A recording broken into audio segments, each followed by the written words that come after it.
Hey, I'm Ron Keel, the Metal Cowboy, and you're watching Metal Mania. I'm glad to be here to talk the rock and rock the talk.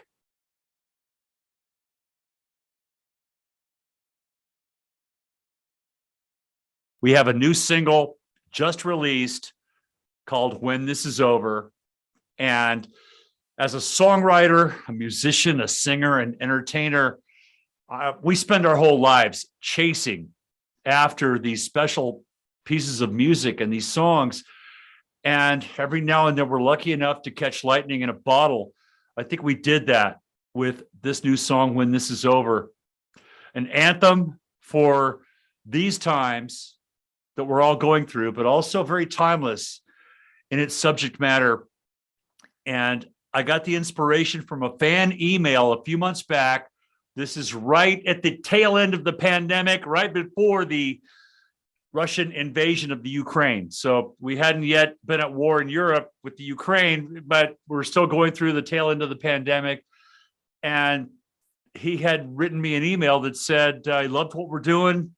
He's a huge fan and can't wait to see us on tour when this is over. And those four words just jumped out at me. I thought, I feel the same way. That's exactly what I feel like. When this is over, we're going to get back to living life and traveling the world and enjoying ourselves and playing music for people. And I also thought, man, we've been in a Cold War with Russia since I was born in the early 60s. Is it ever going to be over? Is it going to be one thing after another? Is it ever going to be over and we can get back to doing what we love?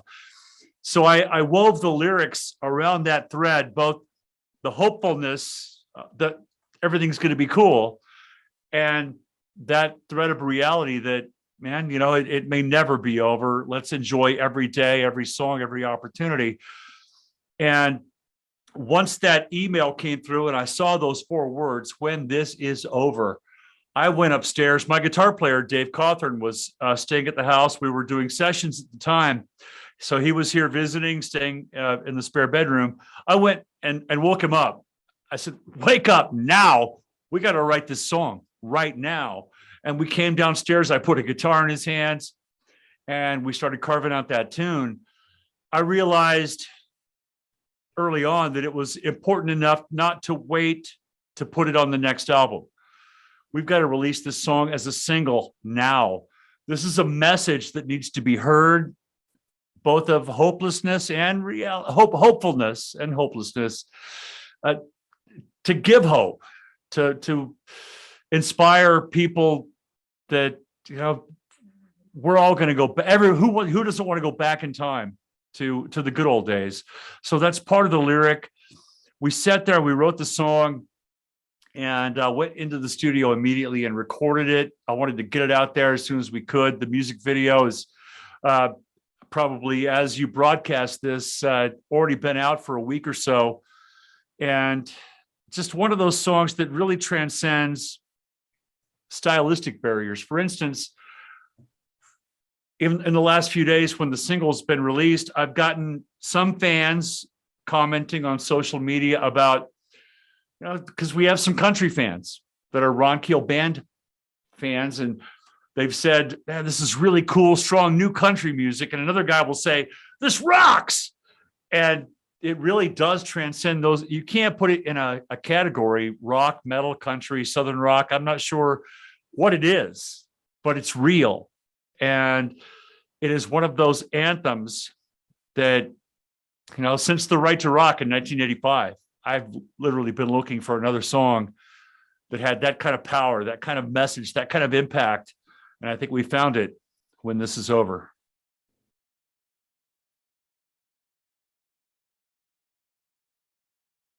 Oh, we love the gigs. We always try and keep the calendar full, but it seems it's never full enough. We'd love to play more. We'd love to travel all across this nation and overseas to foreign lands, as the lyric says, and when this is over. We're always ready to rock and ready to roll and hit the road and do what we can do. And we've got some great shows on the calendar. As you mentioned, the Rock Timber Festival in Hinckley, Minnesota at the Grand Casino. one of those great 2-day festival events that features Stephen Piercy, Quiet Riot, Jackal, Winger, Tom Keeper from Cinderella, so many more. And just really proud to be on that bill with the Ron Keel Band, playing all the Keel favorites, all the songs people know me from the 80s, The Right to Rock, Tears of Fire, Because the Night, Somebody's Waiting, Rock and Roll Outlaw, and some of the new songs like When This Is Over as well at that Rocktember Festival. The big New Year's Eve show, it's our only show in our hometown of Sioux Falls this year. We play a lot of places, but we try and keep our hometown. Those events have to be epic. They have to be big time shows, and New Year's Eve is a great way to finish the year in our hometown in Sioux Falls, South Dakota.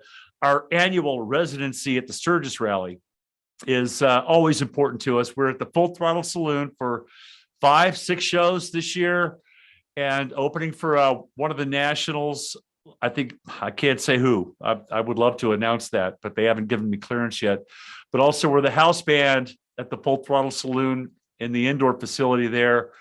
That Sturgis Rally is always one of the highlights of our year, when we get to people from all over the world come to the rally, and we get to, it's kind of our residency. We get to entertain folks from all over and play for our people, our crowd, our music, our celebration of freedom and life the way we love to live it.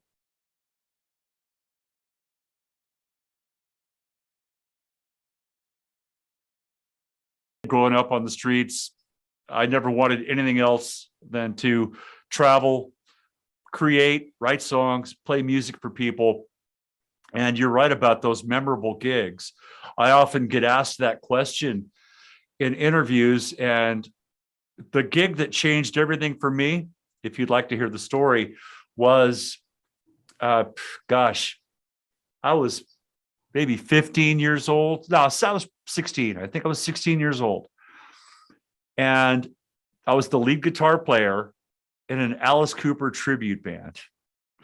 I wasn't the lead singer. I was the lead guitar player in that band. And there was a facility in my hometown of Phoenix, Arizona, where I grew up, that was called ARCH, the Arizona Retarded Children's Home. And you can't say retarded anymore. It's not cool. But then it was part of the lexicon. They were the Arizona Retarded Children's Home, and the entire audience was mentally handicapped children and adults as well. Nobody wanted the gig. It didn't pay.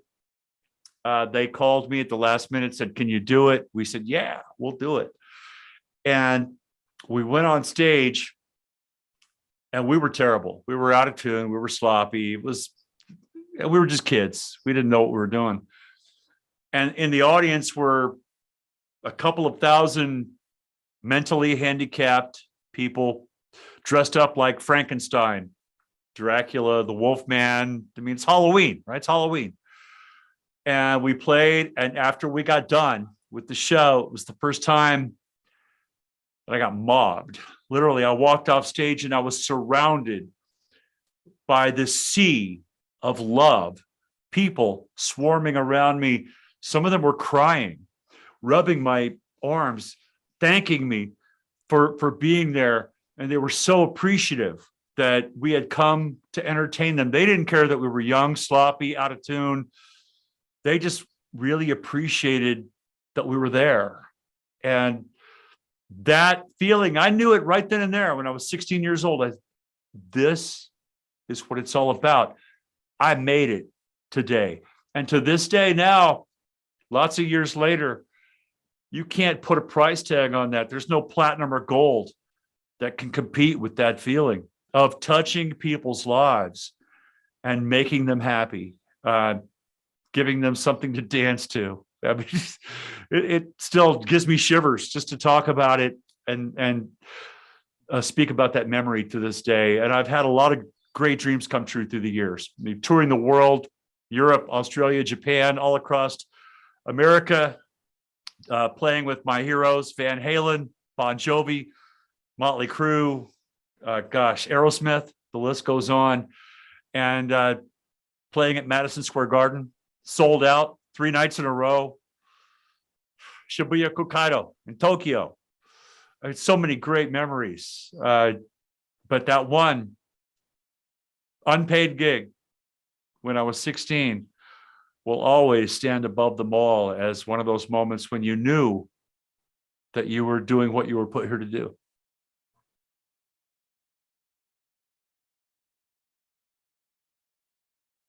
Well, we just released in February an EP of Keel Classics, the Ron Keel Band recreating some of those 80s hits like Because the Night, Tears of Fire, The Right to Rock.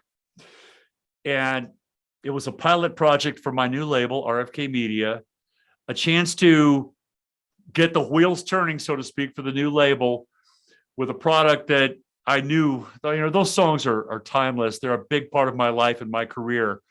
And I wanted to let the fans know that those songs are still very much a part of what I do and share the new versions with them because, frankly, I've come a long way, I believe, as a vocalist.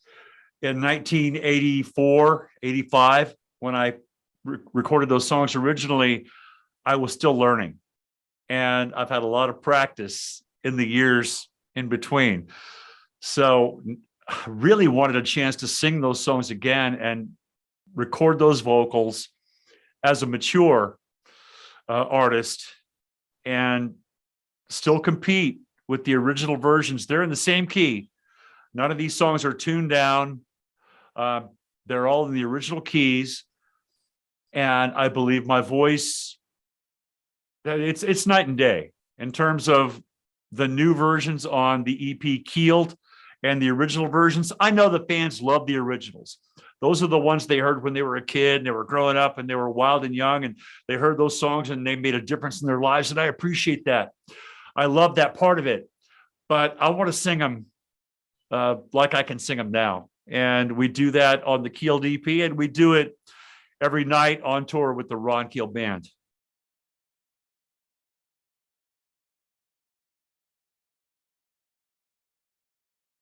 Calm Before the Storm was recorded live my first night of my first ever Australian tour. And it was the first song of the show. We open up with Calm Before the Storm, which is a piano ballad, which is strange. People don't sometimes understand why I would open up with Calm Before the Storm. It's a piano ballad. Why would you open a rock show with a song like that? But when I do it, it means I'm always going to have a great show. Every show that I've done that way, it's just been a great night. And so I walked out with little portable recorder. It's got 2 stereo mics on it. I hit record and I walked out on stage and I put the mic at my feet in front of the monitor, kind of in between the monitor. And so you could hear some crowd noise. I captured that first moment, that first song of my first night of my first ever Australian tour. I thought it was a great thing to include on that EP. It's a Keel song, but it's now become a Ron Keel song and a Ron Keel Band song. And it's a very special memory and a special moment. That's what those recordings are all about, capturing special moments. It doesn't always have to be perfect. It doesn't always have to be produced. Sometimes it's just the magic of the moment that really shines through. And I think that happened on that recording.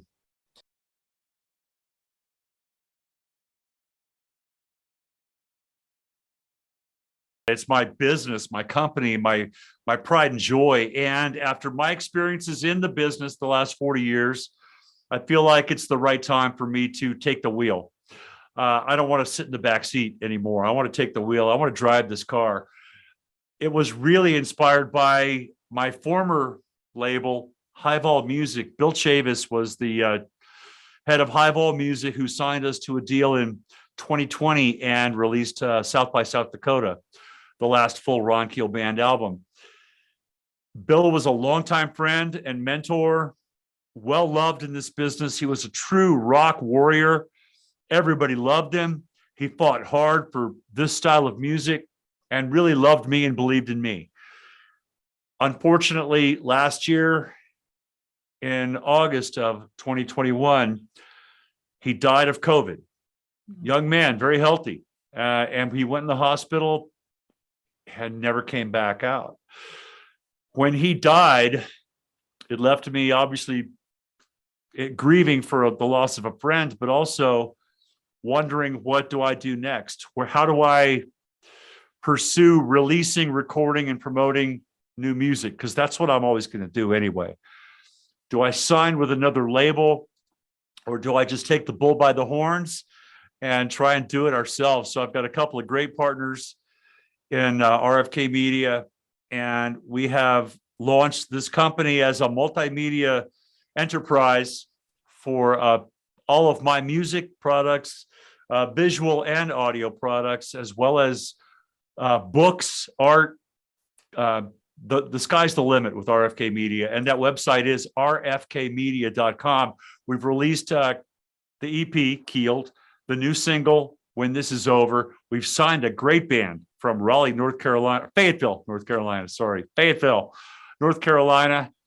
called The Fifth, featuring Roy Cathy on lead vocals from Cold Sweat. A great band, super strong rock stars with powerful music and a powerful presence.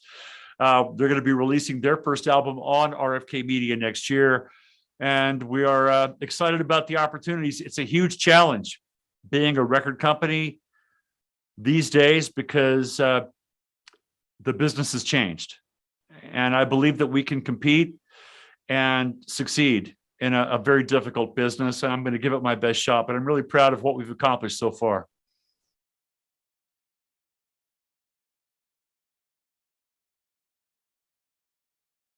It's a division of RFK Media, and this is part of the entire media package that we wanted to deliver.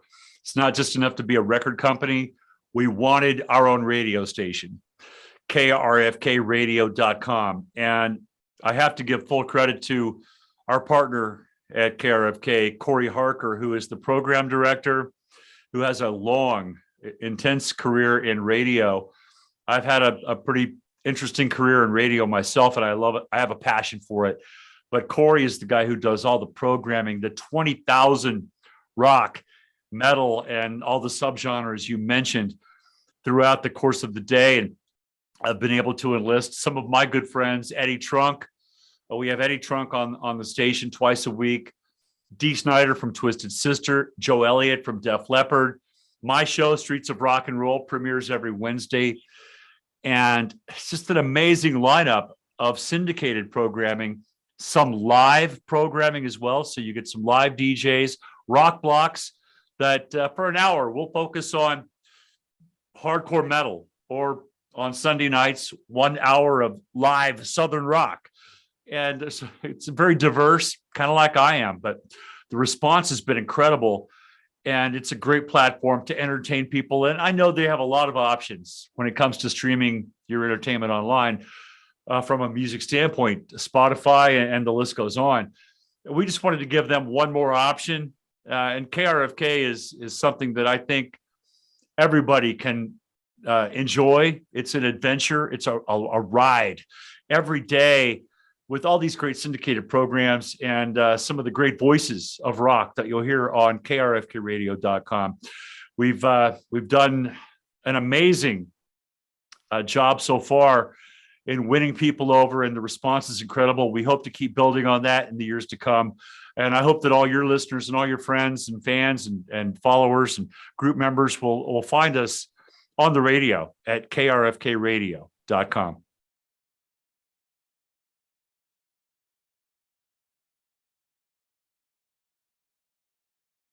Keel World is the album of a lifetime. I still am good friends with most of the former members of all my bands, and I wanted to create an album that kind of wrapped everything up that I've done the last 40 years into one comprehensive package and include new music. This album is all new music. I want to emphasize that, not old unreleased recordings or archived, or this is all new music, new songs that I'm creating with the members of Keel, Steeler, Ron Keel Band, Iron Horse, Fair Game. and the Metal Cowboy lineup from 2014 with Frank Hannon from Tesla and Mike Vanderheel from Y&T.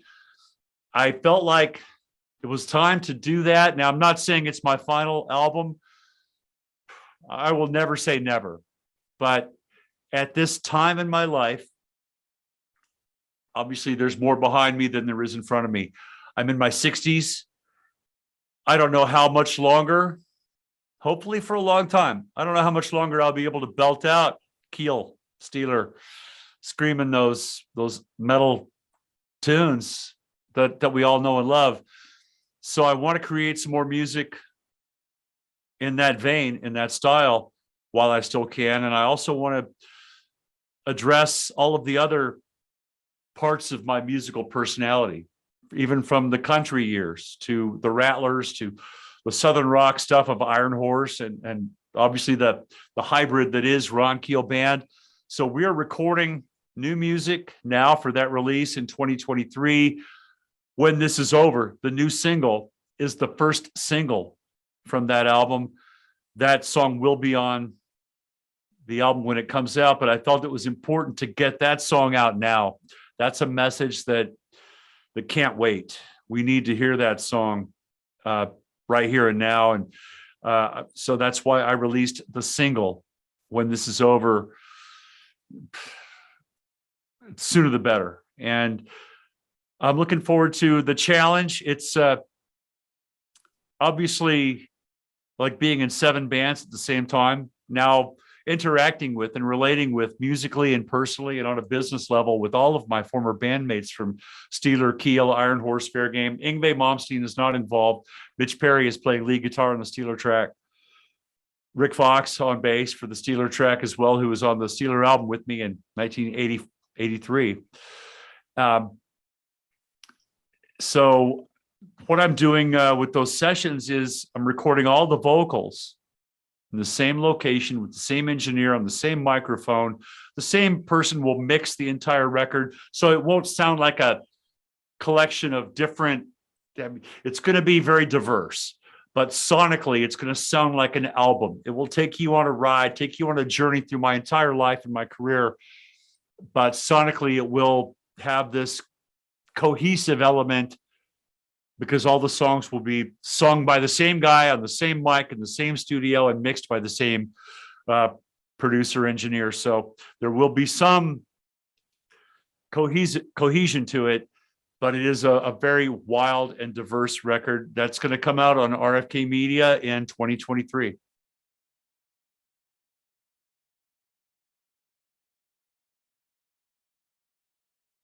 Excited to talk about my new acting role as Russell Tate in the paranormal thriller Anomaly. I did study acting at Santa Monica College. What kid who wants to be a rock star doesn't want to also? All rock stars want to be a movie star too, right? Movie stars want to be rock stars. Just ask Johnny Depp. And you want to be a DJ, you want to be a movie star and a rock star. And, I've been really lucky that I've been able to do all three. I've been a DJ. I've been on the radio doing my radio thing. I've been a musician, a recording, creating, touring. I've done some films and some television work. And the role of Russell Tate in Anomaly just came at the right time for me. A new challenge, a new opportunity. The producer, writer, director of the film, Terry Reed Wickham, is someone, he reached out to me a few years back asking for music for a video project he was doing. And I contributed music to his video project. And we struck up a friendship at the time. And he was looking for a rock star to play this role and offered it to me. And I just said, yes, I'll do it. And because I'm not going to turn down an opportunity like that or a challenge. I'm not, it's just to be able to immerse myself in this project with so many great, talented people and a really great script. The movie has a fantastic story behind it. There's a lot of substance there. It's the locations where we're filming at Sandy Hook in New Jersey. I'm in these underground tunnels, searching for paranormal phenomena. And I play the leader of a ghost hunting team. that gets in way over their heads, and it's extremely scary. We're going to scare some people with this movie, and I'm doing the best I can to keep up with all the talent around me, trying to memorize my lines and trying to get into character. And I'm just enjoying the experience and the opportunity. A lot of lead singers these days are using teleprompters on the stage for the lyrics to songs that they wrote, right? You got a song that you wrote 30 years ago and the lyrics are on a teleprompter in front of you. I'm telling you, all those singers, try running around the tunnels with ghost hunting equipment, being chased by paranormal phenomena, remembering all your lines from memory while you're trying to portray a role in a film. It's a huge challenge. I don't use a teleprompter myself, but I would appreciate one on the other side of the camera sometimes when we're doing this movie. But it's going to be a fantastic film. You can keep up with that progress on my website, ronkeel.com. I'm looking forward to getting this thing done at some point. Movies take forever. We started it, last year. We're working on it this year. Probably won't come out till next year. It's a very long time consuming process. Things move very slowly in movie world, but I'm just glad to be a part of it.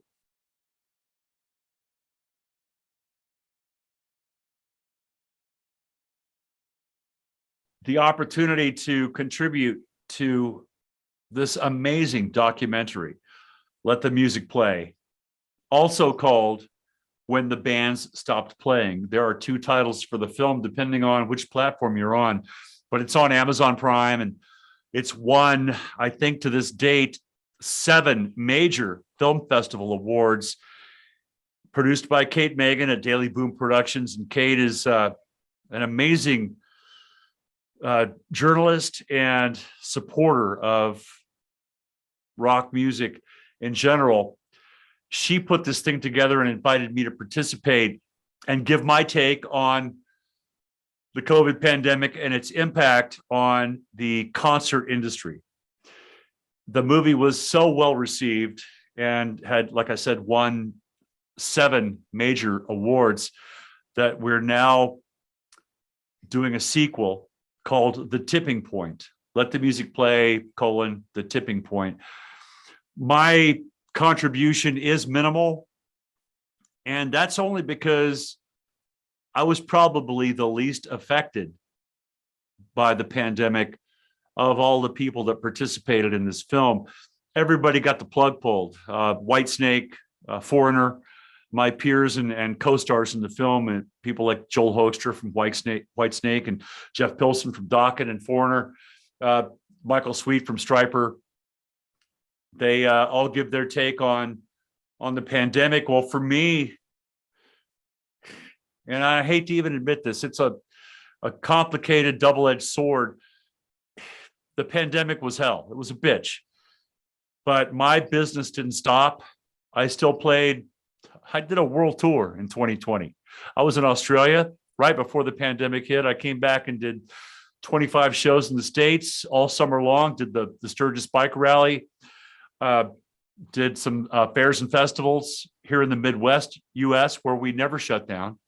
I continued to entertain my fans online via Patreon, patreon.com/Ron Keel. I'll be able to be on the radio, do live stream concerts from home, interact with my fans on a daily basis, and basically, like a lot of other people during the pandemic, work from home. So that makes my contribution to these documentary films.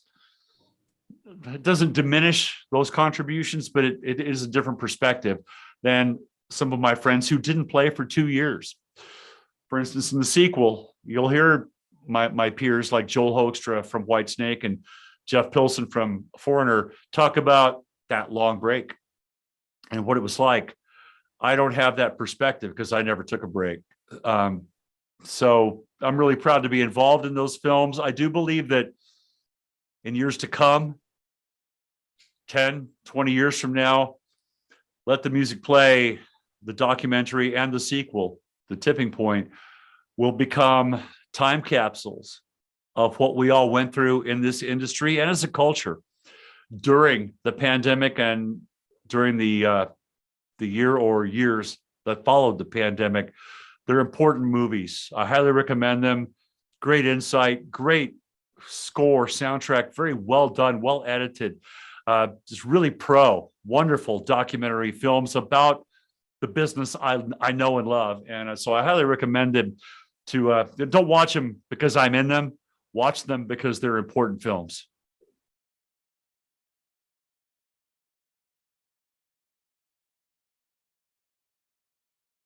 Patreon.com/Ron Keel. It really was a way for me to work from home long before the pandemic. When Renee was diagnosed with cancer, I had to cancel a year of touring and try and figure out a way to keep doing what I love to do from home.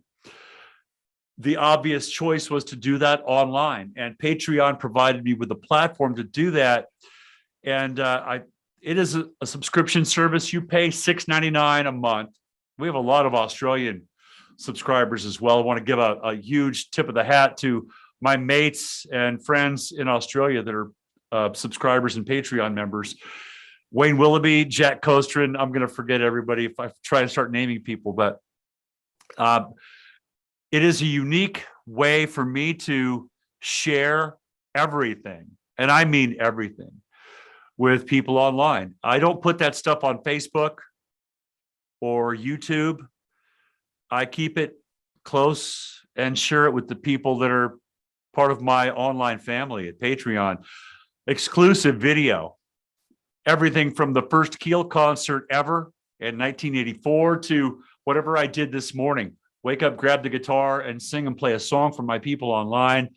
The radio show, streaming on demand, the tons of audio, discounts, merch discounts. Everybody who's a member gets merchandise discounts, VIP access at shows, whatever I can do for my tribe. And it's not about me. It's not about the content that I provide.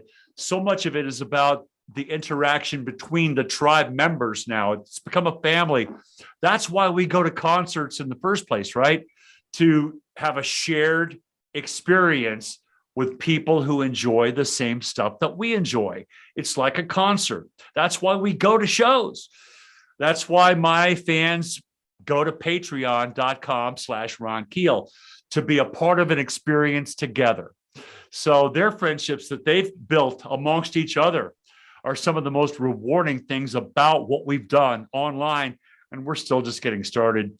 The subscription business has become the modern model for especially television networks. Everybody has Disney Plus or Amazon Prime.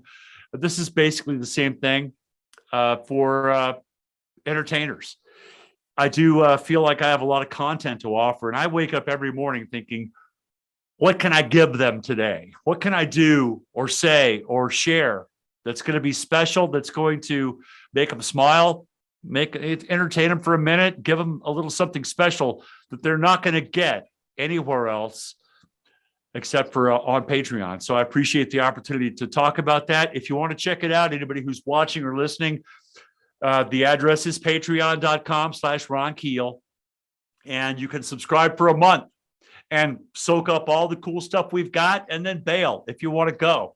It's a month-to-month commitment. You can join annually for a discount. Most people who join stick with it because I think they're getting something out of it that you can't get anywhere else. The Ron Keel podcast is different from the radio show because the podcast doesn't contain any music. The radio show is all about the tunes and the music, and we have great interviews and content and all that. But the podcast gives you the unfiltered, uncensored, unedited radio interviews. All the bloopers, all the stupid stuff that happens during the course of a conversation. It's just me talking about rock and roll and music and life with my guests. And it's not edited. Sometimes it's a little sloppy. From the moment the phone rings till the moment we hang up, click, That's all you get. So I enjoy sharing that uh, off the record content, and uh, we've had some amazing guests. I mean, Hall of Famers like Joe Elliott from Def Leppard, Glenn Hughes from Dead Daisies, Deep Purple, Mark Farner from Grand Funk Railroad. So many amazing, big time superstar guests on the radio show, and then you get the entire uncensored, unedited interviews on the Ron Keel podcast at ronkeel.com.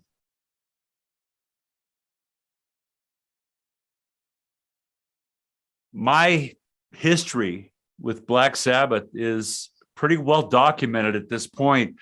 When I launched ronkeel.com in 2000, at the turn of the century, I had a complete bio of my life story. Each band that I'd ever been in had a page or a profile. And I did not mention Black Sabbath because I was in the band for a very short time in 1984. I did not make an album with them or tour with them, so I felt that it wasn't warranted as part of my career history. Then, as the internet began to proliferate, people started talking about it, sharing stories and clippings from the news and things about me being in Black Sabbath, and it became a question in interviews that I could not avoid. People would always ask me about my time in Black Sabbath. So at that point, I figured I should include it in my bio and on my website, ronkeel.com, and tell the story of how it happened in '84 when I was briefly the lead singer in Black Sabbath. This is right after Ian Gillan had quit the band. And it was an amazing experience. And just to be a very small thread in that huge tapestry that is Black Sabbath, the most iconic metal band of all time, is a huge honor for me. And just to be associated in one minuscule way is a thrill and an honor for me. And through the years, every interview, they always ask about it. And it became part of almost folklore, if you will. And when the opportunity came along to actually participate in a all-star alumni Black Sabbath tribute that featured members of the Ozzy and Black Sabbath family, Rudy Sarzo on bass, Vinny Appice on drums, Dave Walker, one of the lead singers from Black Sabbath, myself and Lawrence Cottle, a number of other people that worked with Sabbath. They invited me to sing on 3 songs on that Emerald Sabbath tribute record. And dream come true. I got to sing Trashed, the Ian Gillan classic off of Born Again, Hole in the Sky. So I got to cover an Ozzy tune, and Die Young, a Dio song, which obviously, there was a lot of pressure on all 3. Singing Dio, Ian Gillan, and Ozzy, huge pressure for each session. I did all 3 songs on different days. I didn't do all 3 songs in the same day. But to cover those lead vocals, especially Dio, who was a friend of mine, a mentor. We toured Europe together, did 14 countries on the Sacred Heart Tour. We were supporting Final Frontier at the time in '86. Ronnie James Dio believed in us, took us on tour. He was a friend, as I said, a mentor. And to have to cover Die Young was, I think, the biggest challenge of all. And to play it with Vinny Appice, who played drums on the original with Ronnie and Tony and Geezer, just a dream come true. And to finally be able to put my voice on some of those Black Sabbath classics, huge thrill for me. And you can find all that stuff online. Just search Emerald Sabbath. We're hopefully doing volume 2, and I will continue that tradition and hopefully sing some new or some additional Black Sabbath classics on the follow-up album soon.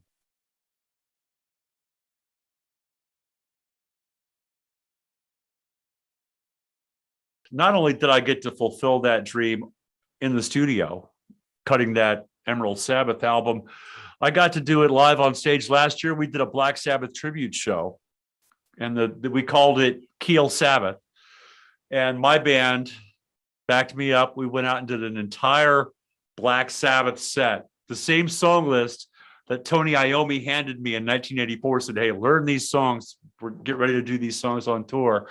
And to sing all of those Sabbath classics on stage at a big outdoor event.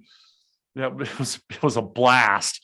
I would love to do that again. I would do that Keel Sabbath tribute show in a heartbeat again. And the guys went to a lot of work learning all the songs and putting the show together. So we might as well pull that out at some point. If any concert promoters out there are interested in a Keel Sabbath show, I'm your guy.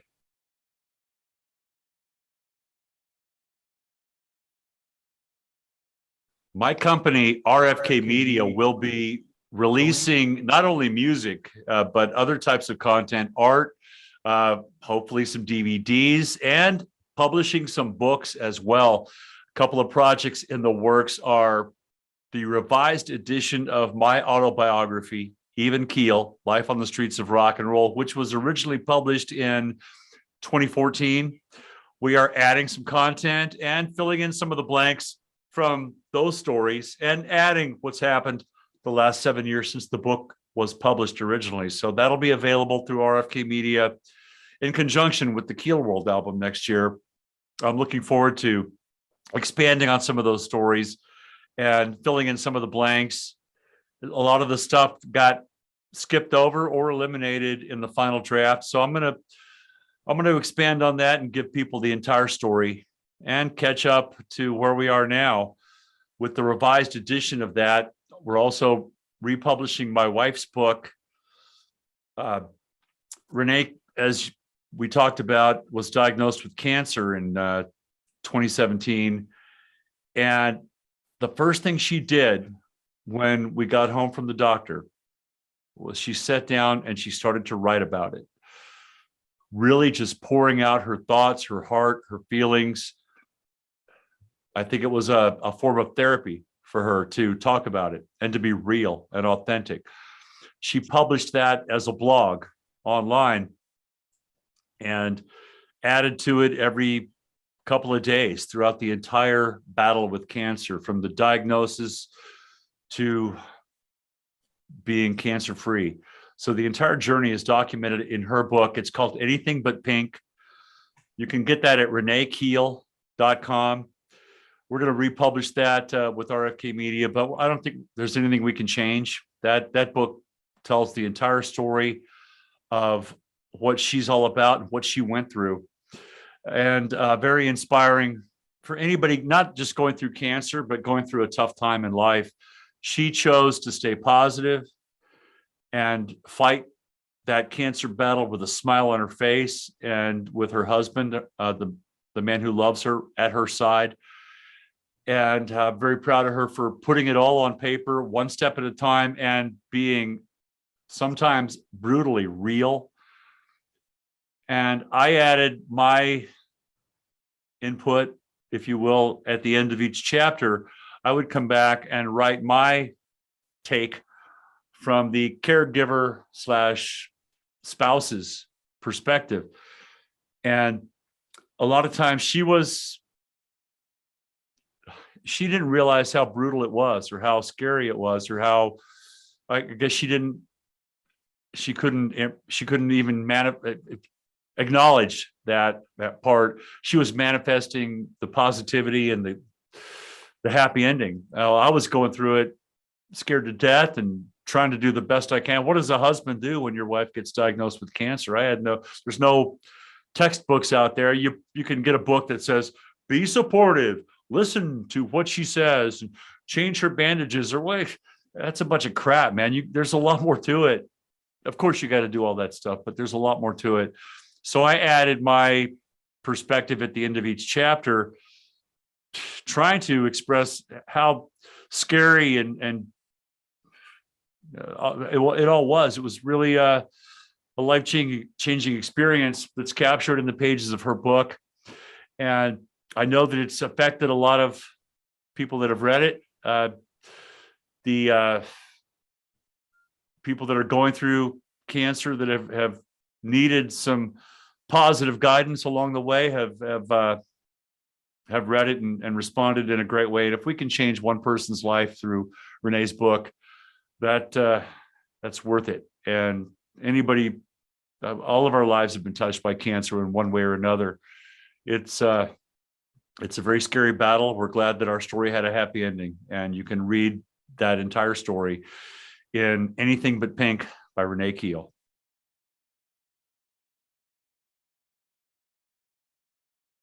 Thank you so much for the opportunity. I enjoyed this, and I appreciate all your attention to detail and letting me talk about what we're doing now.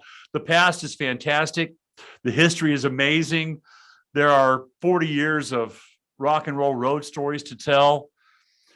But, if you keep looking back on that sundown, you'll never see the new dawn that's right in front of you. And I want to keep my eyes focused firmly on the future, because I do believe the best is yet to come.